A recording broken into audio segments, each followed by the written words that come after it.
Bismillahirrohmanirrohim. Assalamualaikum warahmatullahi wabarakatuh.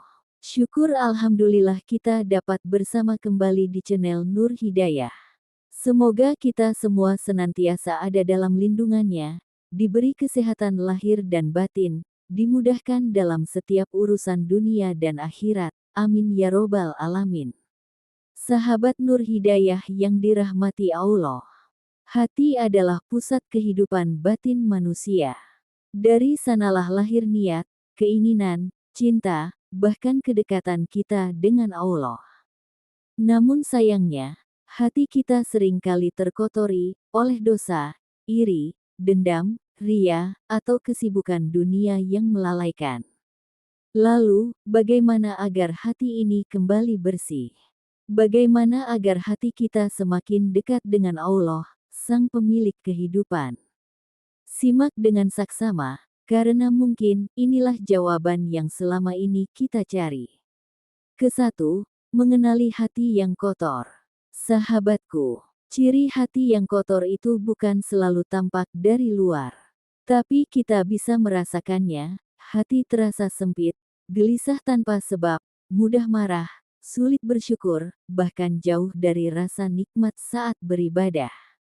Hati yang kotor sering ditandai dengan kesulitan dalam menangis karena dosa, atau tidak lagi merasa bersalah saat meninggalkan salat, gibah, atau menyakiti orang lain.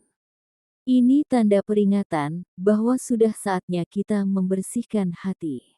Kedua, cara membersihkan hati agar dekat dengan Allah. 1. Bertaubat dengan sungguh-sungguh, taubat nasuha. Pembersihan hati yang paling utama adalah dengan taubat. Bukan sekadar lisan, tapi dari hati terdalam. Menyesali dosa, berjanji untuk tidak mengulang, dan memperbaiki diri. Sesungguhnya Allah mencintai orang-orang yang bertaubat dan mensucikan diri. Quran Surah Al-Baqarah ayat 222. 2. Perbanyak zikir dan istighfar. Hati yang kotor ibarat kaca berdebu. Zikir adalah kain lembut yang menghapus debu itu sedikit demi sedikit. Ucapkan astagfirullah, subhanallah, la ilaha illallah setiap hari. Bukan sekadar ucapan, tapi rasakan maknanya, karena dengan zikir, hati menjadi tenang. 3. Mendekatlah kepada Al-Quran. Al-Quran bukan hanya bacaan, tapi cahaya bagi hati yang gelap. Bacalah, pahami, dan renungkan. Jadikan Al-Quran sebagai teman sehari-hari. Karena saat hati terisi firman Allah, tak ada ruang lagi untuk iri, dengki, atau kesombongan. 4. Jaga sholat dan perbaiki kualitasnya. Sholat bukan hanya kewajiban, tapi sarana penyucian jiwa. Ketika sholat dikerjakan dengan khusyuk, ia menjadi pelembut hati. Tanyakan pada diri kita, sudahkah sholatku benar-benar membuatku merasa dekat dengan Allah? 5. Ikhlaskan hati dari rasa benci dan dendam. Seringkali, hati kita kotor bukan karena dosa besar, tapi karena menumpuknya dendam kecil yang tak pernah kita lepaskan. Belajarlah memaafkan, bukan karena orang lain layak dimaafkan, tapi karena hati kita berhak untuk tenang. 6. Bersihkan hati lewat sedekah dan amal baik. Setiap kebaikan yang kita lakukan, akan menjadi pembersih hati.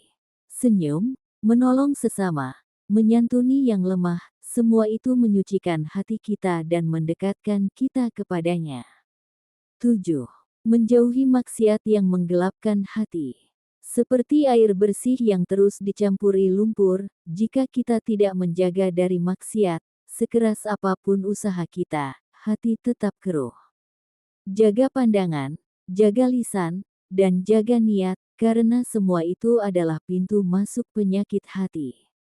Sahabat Nur Hidayah yang dirahmati Allah. Membersihkan hati bukan proses instan. Tapi setiap langkah yang kita ambil menuju Allah, akan dibalas oleh Allah dengan jalan kembali yang lebih dekat. Tidak peduli seberapa kotor hati kita hari ini.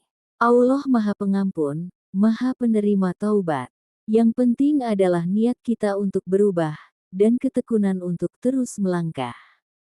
Mulai hari ini, mari kita bersihkan hati kita, agar hidup lebih damai, ibadah lebih nikmat, dan langkah kita lebih ringan menuju surga. Semoga video ini menjadi pengingat untuk kita semua.